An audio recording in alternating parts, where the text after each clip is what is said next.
طبعا كلنا عارفين ان عبد الله السعيد طلب فسخ عقده من نادي الزمالك علشان ما بيحصلش على التقدير المناسب على اللي قدمه لنادي الزمالك في 3 سنين. طب اقول لك انا عبد الله عمل ايه في ال3 سنين او السنتين ونص او السنتين؟ لعب 93 ماتش، جايب 16 جون وصنع 10، سامي 26 جون. ما جابليش جوان او اسيستات في نهائي كاس مصر اللي انا كسبته، ما جابليش جوان او اسيستات في السوبر الافريقي اللي انا كسبته، ما جابليش في الدوري اللي انا كسبته الا حوالي 3 جوان و3 اسيست زيهم، 6 مساهمات. عملت ايه؟ فين في ايه يعني؟ انا قدرك نعمل لك ايه؟ انا مش فاهم والله في ايه. بدات اكره كلمه مبتذله قوي قوي قوي. اي لاعب بيكون غلط في الزمالك وجمهوره وعمل حاجه غلط بيرميها على الاداره، بيقول كلمه مبتذله قوي. انا همشي عشان الاداره بتخلي الراي العام يمشي ورا اكاذيب. انا زيزو عملها، عبد الله السعيد اهو عملها تاني، قلده على طول. انا دلوقتي عايز افهم حاجه في موضوع زيزو. لما طلع قال ان الاداره بتكذب على الجمهور، لا انت كذاب، لان الناس شافتك وانت رايح السفاره بتطلع التاشيره لامريكا، فانت اللي طلعت كذاب. كل اللي انت كنت عامله في الدرع وطلعت كذاب. فسيبك من زيزو، كده كده مش مهم يعني. عبد الله السعيد بأنهي منطق البجاحه تاخدك اللي انت تكذبنا، تكذب عيوننا؟ انت واحد مش راضي ترجع اصلا فتره الاعداد، بجح. انت مش عايز ترجع فتره الاعداد. فين الكذب اللي المجلس الاداره عمله؟ انت مش راضي ترجع. فين عدم التقدير؟ عملوا لك ايه مجلس الاداره؟ مجلس الاداره خلانا نقول ايه؟ خلينا نقول عبد الله السعيد مش عايز يرجع فتره الاعداد لما ياخد فلوسه. ونعمل ايه طيب؟ يعني ايه تاني غير دي ممكن نقول وانت بتصيف مع محمد صلاح؟ ايه تاني ممكن نقوله غير كده؟ مجلس الاداره خلينا نقول كده ليه واحنا شايفينه بعينينا وانت مش راضي ترجع تبدا فتره الاعداد مع النادي؟ فين الاكاذيب اللي دارت؟ انت معتمد ان احنا بنكره الاداره وبنكره رئيس النادي وجايين عليه جامد، فماسك في الحته دي بس. ده اللي انا شايفه، لان الراجل ده ما قالش عليك اكاذيب، الراجل ده ما كدبش عليك، الناس دي ما كدبتش ولا افترت عليك في حاجه، انت اللي افتريت على نفسك.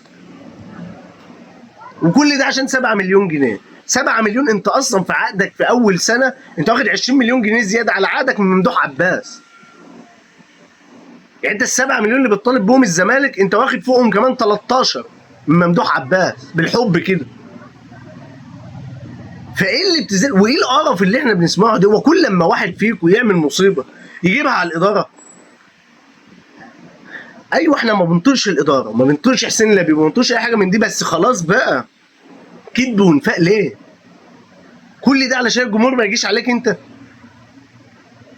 انت واحد سبت الاسماعيلي ومشيت رحت الاهلي، قعدت في الاهلي سنين كتير، حوالي 7 سنين. جالك مرتضى منصور قال لك خد 40 مليون تعالى الزمالك، سبت الاهلي ومشيت. ما عرفتش تيجي الزمالك لما تركي الشيخ اتدخل في الموضوع، قمت جاي رايح بيراميدز بعد اهلي جده وبعد النادي الفنلندي اللي انت رحته ده، رحت اهلي جده، خلصت اهلي جده، جيت على الفلوس لبيراميدز، قعدت في بيراميدز، مشيت في الاخر رحت نادي الزمالك وانت 39 سنه ولا 38 سنه، ورحت خدت عقد ما يقارب بيراميدز عشان ممدوح عباس اتدخل وحط فلوس من معاه. تمام كده؟ وفي الاخر عايز تسيب الزمالك علشان اتاخروا عليك في المستحقات زيك زي باقي الفرقه كلها. وانت اصلا كنت غير الفرقه بتاخد فلوس من ممدوح عباس كمان فوق عقدك مع الزمالك اصلا. فلما اتاخروا عليك في حاجه واقول لك اصبر زيك زي باقي اللعيبه فلوسكم هتاخدوها، قلت لا انا مش عايز. طب تعالى فتره الاعداد وقول لا، يعني خليك فتره الاعداد موجود ونشوفك مع اللعيبه بتتمرن وبتبدا فتره الاعداد معاهم، وساعتها اقول لا انا عايز حق، والله هنبقى معاك. انما ما تبقاش ما تبقاش بجح، ما تبقاش تقول الراي العام وبتخلوا الراي العام ينشر عني اكاذيب والجمهور ماشي ورا اكاذيب. الجمهور مش ماشي ورا اكاذيب، الجمهور عارف الحقيقه لان هو بيكرههم اصلا. الجمهور ما بيحبش الناس دي، الجمهور بيجي على الناس دي مع اي حد تاني والله.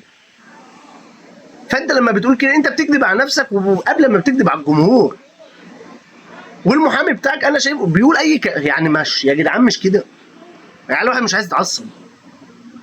لان الموضوع بقى مستفز، كل لاعب يعمل غلطه في حق الزمالك او في حق جمهوره وعايز يمشي من الزمالك يجيبها على الاداره، لان الجمهور ان هم عارفين ان الجمهور ما بيطيقش الاداره. يا عم احنا ما بنطيقهاش بس مع الحق، احنا مع الحق، احنا مع الزمالك، احنا مع الزمالك. انت عندك 41 سنه، غيرك اعتزل واللي لسه بيلعب بياخد 13 جنيه في الموسم، انت بتاخد 20 من الزمالك.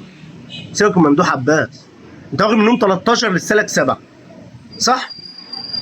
واخد من ممدوح 20 اصلا في اول سنه، يعني فوق العقد كده بالحب.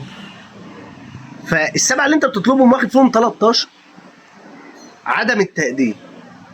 هنقدرك على ايه يا عبد الله؟ انت لعيب كبير، اسطوره في الدوري المصري، اسمك كبير، بس انت مع الزمالك في اي ماتش تقيل مش موجود. فكرني بماتش تقيل عبد الله السعيد كان كويس فيه. هسيبك اهو شويه تفكر، والله ما هتلاقي، على ان والله ما فيش ماتش كبير الزمالك يحتاج فيه لعبد الله سواء اسيست او اي حاجه عبد الله كان موجود. ما فيش ماتشات اهلي، ما فيش.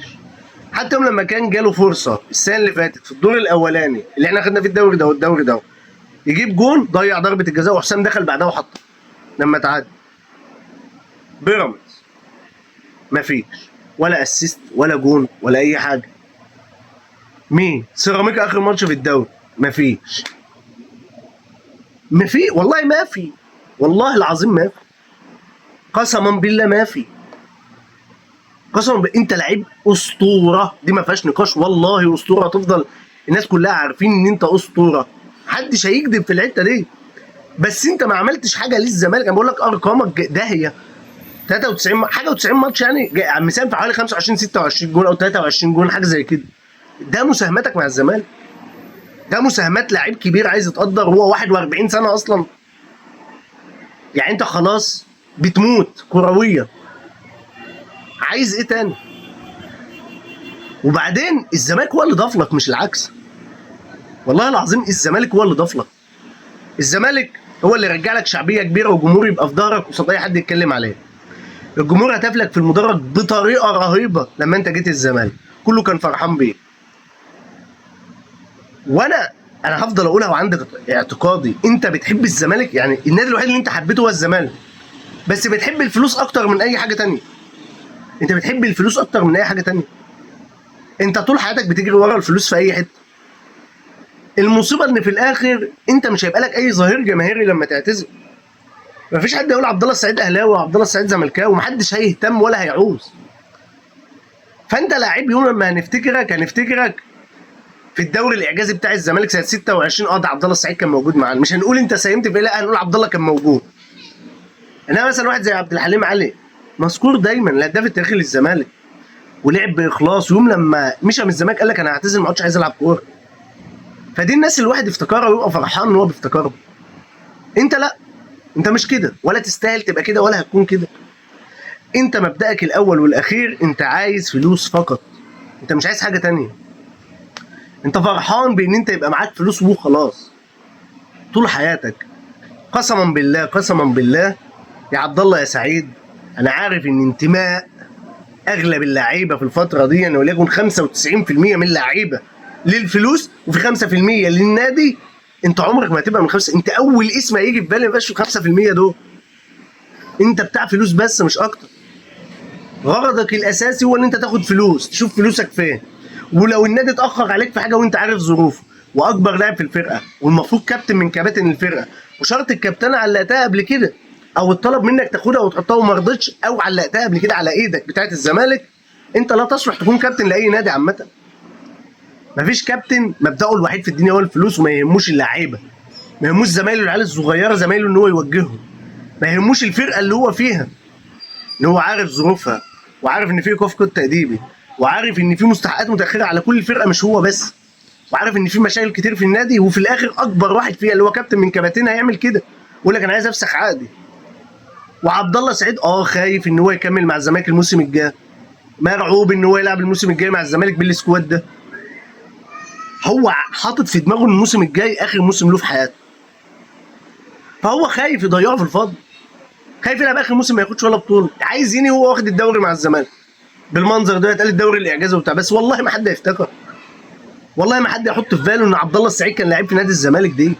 لان انت اللي عملت كده في نفسك، انت اللي هنت وقللت من نفسك في الاخر. فوالله العظيم انا بجد والله اللي عايز اقوله ان يعني الحمد لله اللي انت مشيت من النادي، لان العينه اللي زيك ما تفيدش النادي في حاجه. العينه اللي زيك تقلل من جوده النادي، تقلل من النادي عامه. فالحمد لله انت مشيت، انت واحد همك الفلوس بس ما يهمكش حاجه تانية. الحمد لله الواحد ما عادش هيشوفك. بجد والله بجد والله العظيم من كل قلبي الحمد لله الواحد ما عادش هيشوفك. الواحد كان بيحبك وانت بتأديش وبيدافع عنك في اغلب الماتشات. دلوقتي الواحد قسما بالله قسما بالله من كل قلبه بيكرهك حرفيا. وهقول لك على حاجه والله، اللي انا شايفه من كل الزيطه والزنبليطه اللي شغاله دي ان عبد الله السعيد هيكمل مع نادي الزمالك عادي السنه دي، وهيعملوا معاه جلسه وهيرضوه وهيجدولوا مستحقاته. ما تجدولتش واحد من رجال الاعمال في النادي هيديله فلوس ويقول له اقعد في الزمالك السنه دي، لان عبد الله كده كده من ناحيته هو عايز يكمل. ان هو مش هيلاقي حاجه تانية، مش حبا في الزمالك قد ما حبا في الفلوس. انا مقتنع ان هو والله بيحب الزمالك، ده اقتناعي، بس بيحب الفلوس اكتر. فهو بالنسبه له هو عايز فلوسه الاول. فممكن حد من رجال الاعمال في النادي ده تصوري هيديله فلوس، اقعد يا عبد الله سعيد في النادي، خد فلوسك اهي واقعد في النادي عادي وكمل ومفيش اي حاجه وبتاع. بس ده انا اعتقد كده. فهي الايام الجايه تبان كل حاجه. هو تقريبا شكله صرف كل يعني فلوس كتير في المصيف، فعايز يعوضها بسرعه مع صلاح في اليونان. فوالله الله اعلم، بس انا بقول لك ده تصوري. انا شايف من كل الشغل اللي داير ده اهو ان عبد الله عايز فلوسه، فبيضغط بوكيله ان هو عايز يفسخ عشان يقعد مع حسين لبيب ورجال اعمال في النادي فيتراضى وياخد المبلغ اللي هو عايزه. بس ده اللي انا شايفه. انا مش عايز كلام مبتذل وحاجات من دي وانتوا ما بتقدرونيش وبتنشروا عني الاكاذيب، لا ده ما بيحصلش. ودي مش حاجه موجوده يا عبد الله. ما تكدبش الجمهور، الجمهور شايفك وانت بتبعد عن المعسكر ومش عايز ترجع معسكر نادي الزمالك. فاللي فيه الخير يقدمه ربنا، وربنا مع الزمالك، وان شاء الله خير، وان شاء الله الزمالك يعمل موسم كبير بعون الله.